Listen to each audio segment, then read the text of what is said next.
Discerning Hearts provides content dedicated to those on the spiritual journey.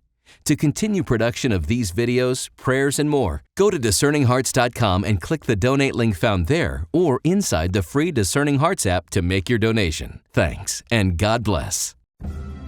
DiscerningHearts.com presents The Heart of Hope, Suffering, and the Cross of Christ with Deacon James Keating. Deacon Keating is a professor of spiritual theology and serves as a spiritual director at Kenrick Glennon Seminary in St. Louis, Missouri. Deacon Keating has led more than 400 workshops in areas of morality and spirituality and has authored numerous books, including The Way of Mystery, Listening for Truth, and Spiritual Fatherhood. The Heart of Hope, Suffering, and the Cross of Christ with Deacon James Keating. I'm your host, Kris McGregor. We've been discussing suffering and the cross, our response to it, and God's loving action within it. Help us to understand what redemptive suffering is. Yes, I think it's mostly referred to in the expression offer it up. Mm-hmm. That we might have learned as little children or something. When we are encouraged to offer it up, first of all, what is it? It is the suffering that we're undergoing, whether it's physical, emotional, spiritual. And we're offering it up for the welfare of another. So a friend of yours who is suffering, a friend of yours who is in worse shape than you are, and we usually can imagine someone who's in worse shape than we are. So what we're doing is we are, instead of wallowing in our own pain, which is a pure introspection or subjectivism, goes nowhere, just ends in the self.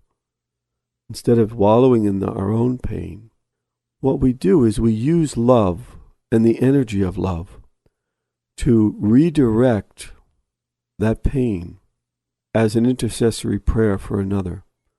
So I'm not going to wallow in my pain and then perhaps in a case of displaced anger be disproportionately mad at my children who come in late, or my husband or my wife who do something, very minor, but there's a big blow up because I'm in such pain, and it's a disproportionate mediation of that pain toward my husband or my children. Instead, what we want to do is we want to direct this pain and this suffering, and we're using our imagination, and we are taking this pain and we're suffering, and we're imagining, let's say, our aunt who's in a nursing home, and we're saying, I'm going to link this pain to my love for you in my love for Christ. Okay, so I'm linking my pain to my love for my aunt in my love for Jesus. So the pain is being diffused as an intercessory prayer rather than wallowing in subjectivism and self-pity or disproportionate response to minor incidences in my family. My pain all of a sudden becomes a conveyance for love. And of course, the only reason we can do this is because of God. God approaches all of us with his one single will.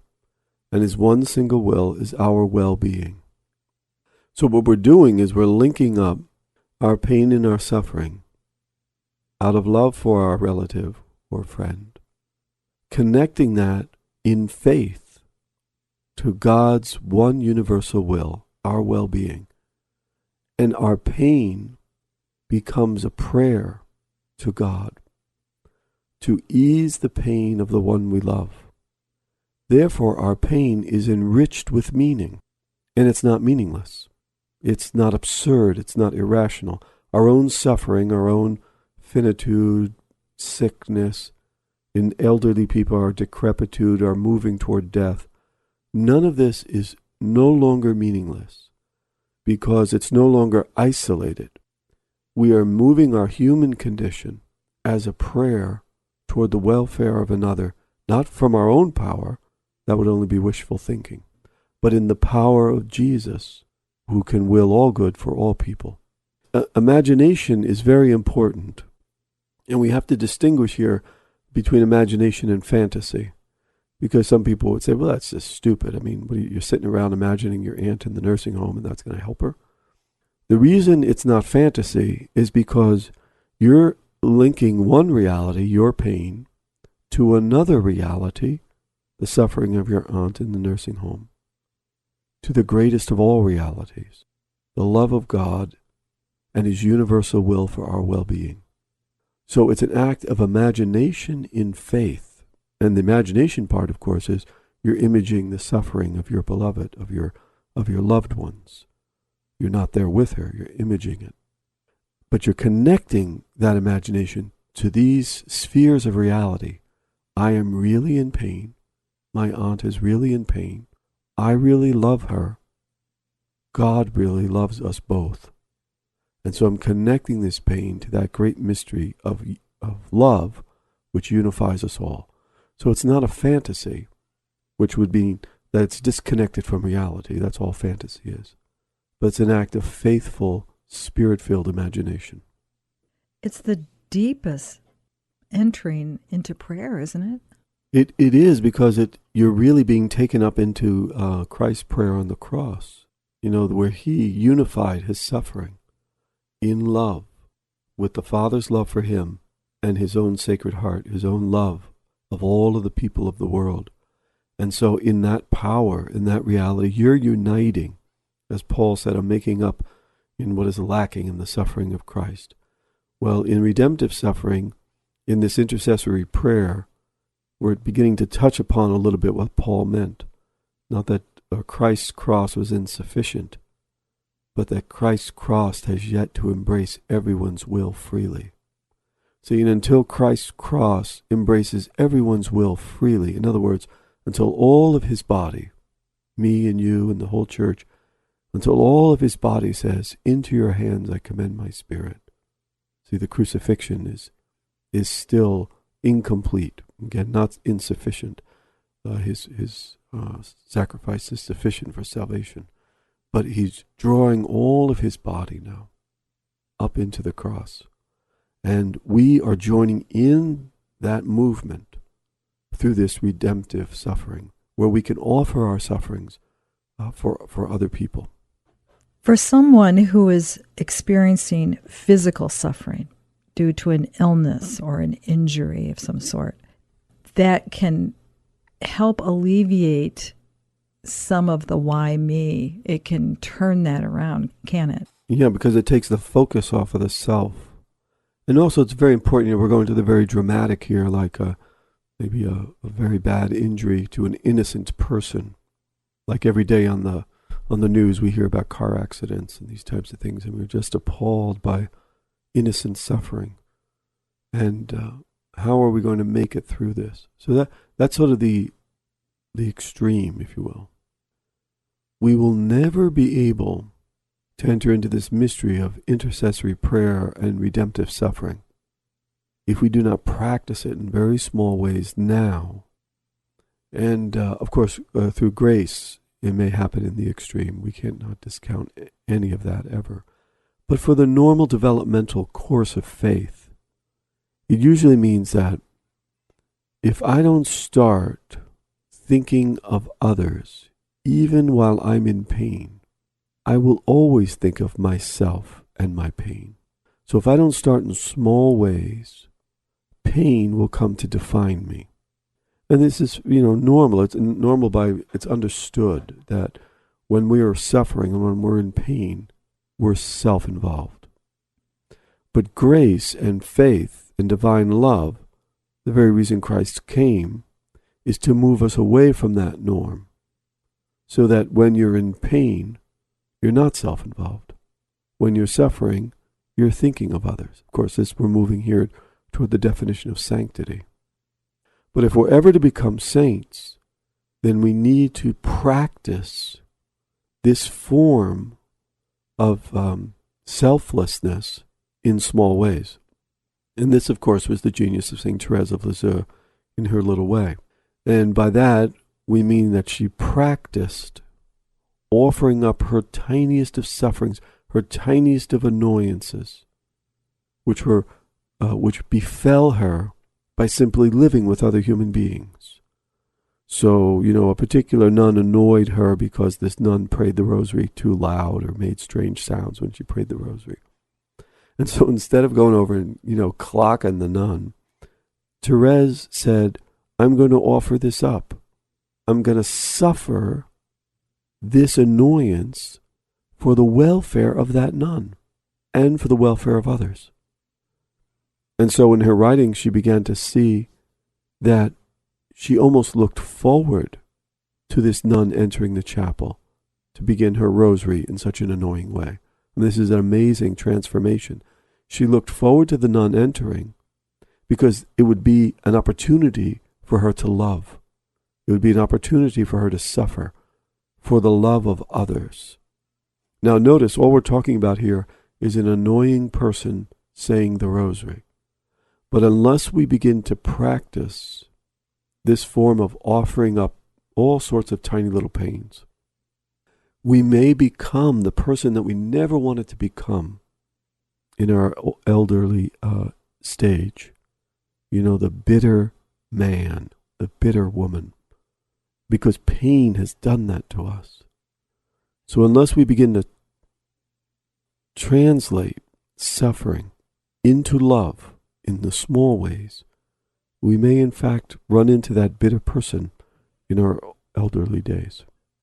The deepest type of suffering that occurs in the average person's life, if there is such a person out there, is the emotional suffering.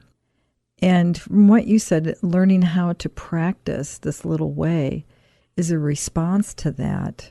But we don't know that way in today's culture. Instead, when we have these types of emotional sufferings, we go to practitioners who offer us Zoloft, or they put us on some type of medication in order that our response is something we don't have to make an act of our will. And of course, psychotherapy, psychiatry are all good gifts that are given to us by God.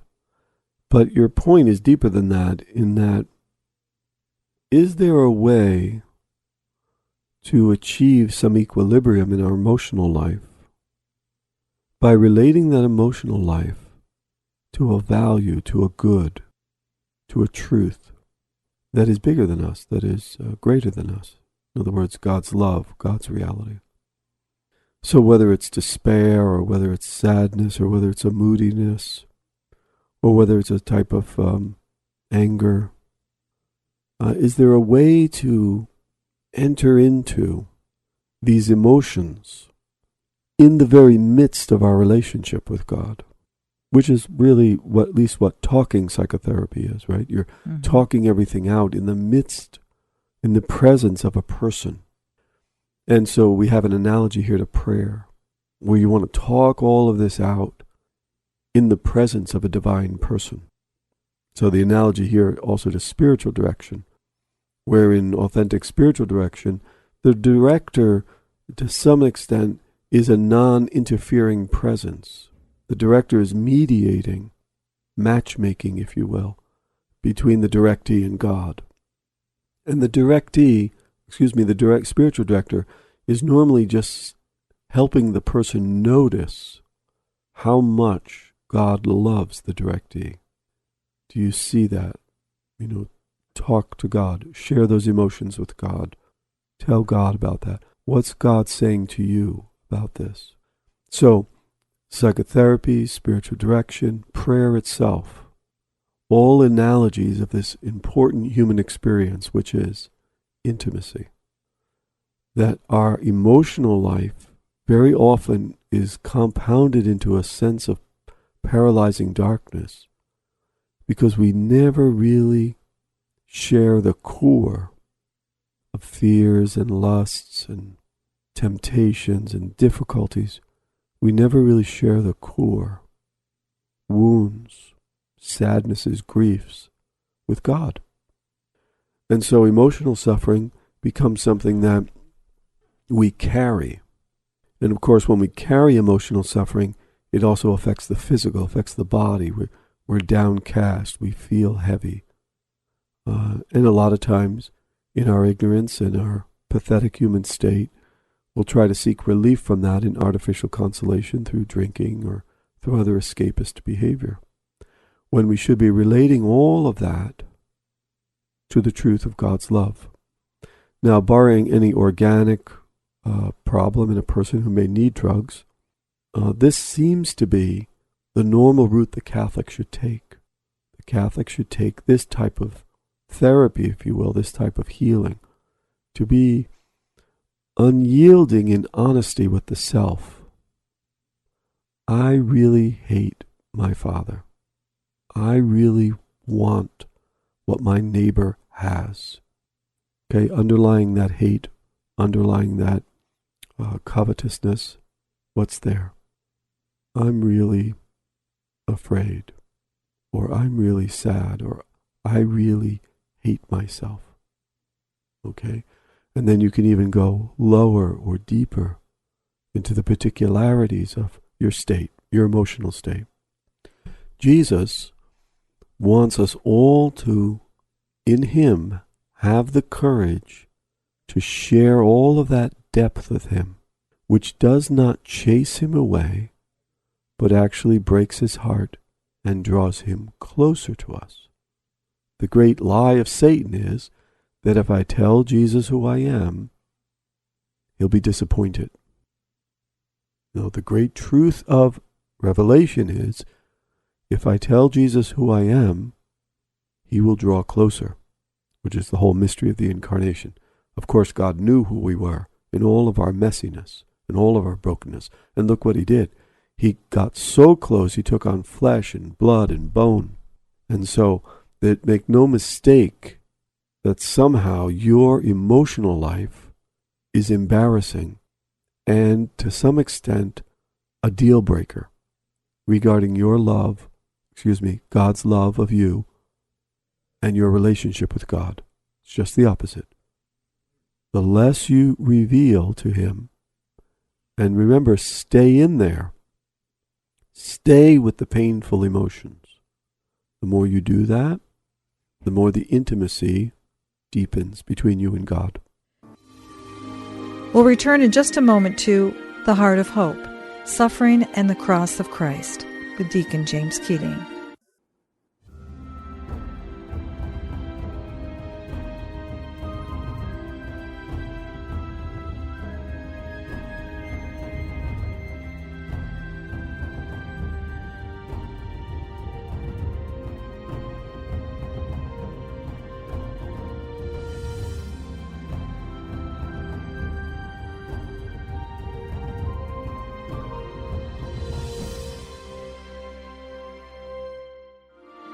We now return to The Heart of Hope, Suffering and the Cross of Christ, with Deacon James Keating.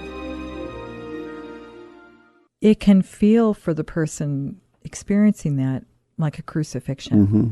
It can be that agonizing. And it's something that you see when you truly read a thorough life of a saint, whether it be a Therese. You see that she suffered the agonizing depression in some cases. Solanus Casey, the whole spectrum from Padre Pio to Teresa of Avila, they all experienced at some point that emotional agony in the garden. And again, this is where the interpenetration of emotions and faith really cut into one another. Because our emotional life a lot of times will carry with it untruths, because of the great pain we're in. And whether it's physical pain, of course, physical pain is always going to lead to emotional pain. Sometimes emotional pain will lead to a physical malady even, because we're one person. But a lot of times the pain is so great that we interpret it as abandonment. My life was a waste. The temptation to think, reality, faith, God? I've never seen God. This whole thing has been an illusion. In the midst of our emotional pain or our physical pain, the temptation arises to think that this is an illusion, that there really is no God, or there is no God that loves me.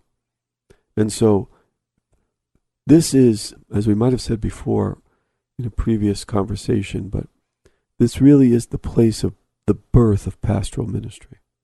Because This is the dangerous point where the emotional pain cuts into the faith and the faith cuts into the emotions, and someone has got to make a choice. Which will define you? The temptation to think that your pain erases the reality of God, or that somehow your choice to believe will lead you and open up to the deepest of all intimacy with God. And there is crucifixion. Into your hands I commend my spirit. Can't do anything else, because I certainly don't feel you. All I'm feeling is pain and suffering. But I'm going to surrender to you. And in that surrender will come the resurrection. Out of the surrender will come the resurrection. This is what the spiritual writers mean when they say there's no way around the cross. There's no way to escape the cross. And live. Of course, we can all escape the cross and die spiritually, emotionally, humanly. But there's no way around the cross and to live. You have to surrender to that which you cannot see, taste, touch. You have to surrender in faith to a love that is sustaining you. And this is the great paradox.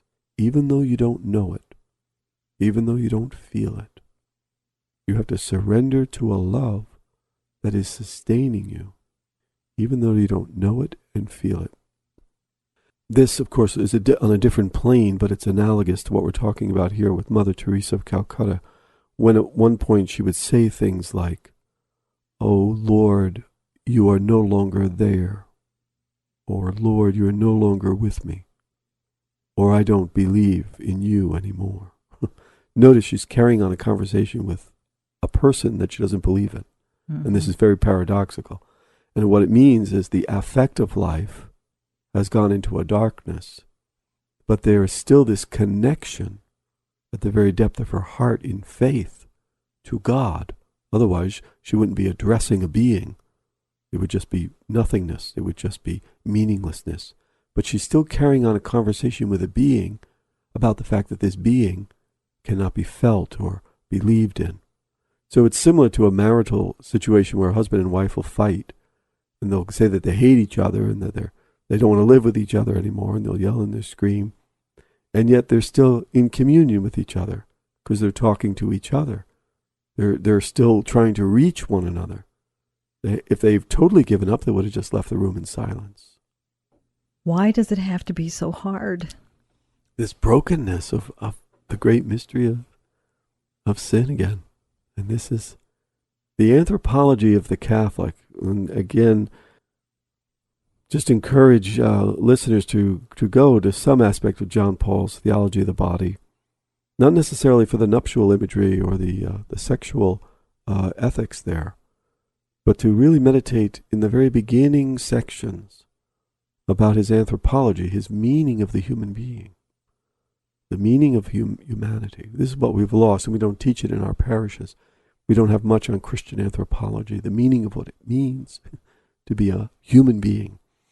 And of course, everyone defines that. Science defines it, philosophy it, the local state university defines it.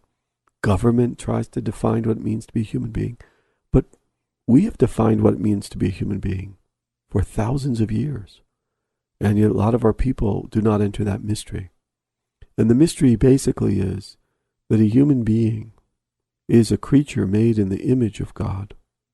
That means that he or she has the capacity to relate to God, which in itself is taken for granted. But this is a great claim by the Church, that we can actually reach God through our mind, our will, our affect. And yet, there is a disturbance in the union. And that disturbance makes it more difficult, not impossible, but it makes it more difficult for us to attain happiness.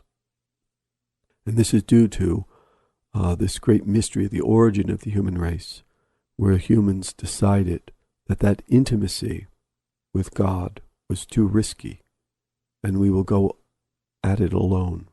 And we've been going at it alone ever since Adam and Eve. And yet God pulls us back with bands of love, as Hosea says. He calls us back with bands of love.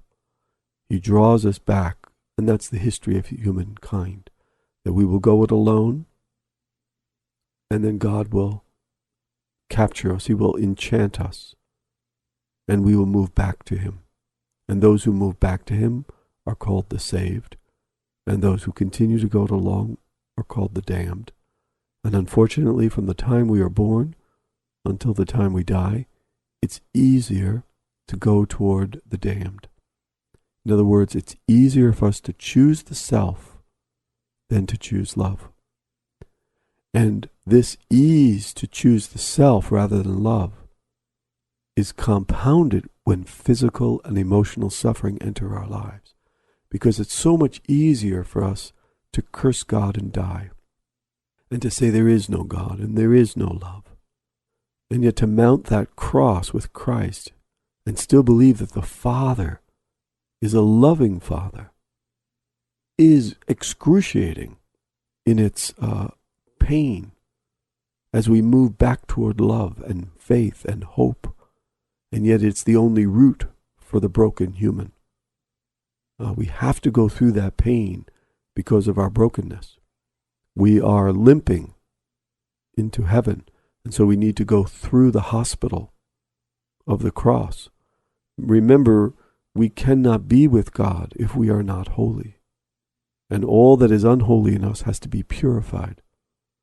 And so we do that through penance, but we can also do that by offering our innocent sufferings and the sufferings from our sins. Offer them up. Take them on as a way of purification, so that someday in grace we'll be worthy to be with the saints. The key is to start. Start in that little way. Don't start too big, because we'll be discouraged. In whatever you're wrestling with now regarding suffering or pain, regarding your own sins, take little steps toward Christ. Remember, Christ is going to lift you, like He did Therese of Lisieux on that elevator. He'll lift you up. You cannot make it to where you want to go. He will take you there. And as part of taking you there, there will be inevitable suffering, because it's not natural for us to want to be with God. It's natural for us to want to be involved in ourselves and in this age. So there the pain will be getting adjusted to a new home. But Christ is helping you, gently lifting you, working in you, and eventually taking you to where you want to be, your heart's desire. You've been listening to The Heart of Hope, Suffering, and the Cross of Christ with Deacon James Keating.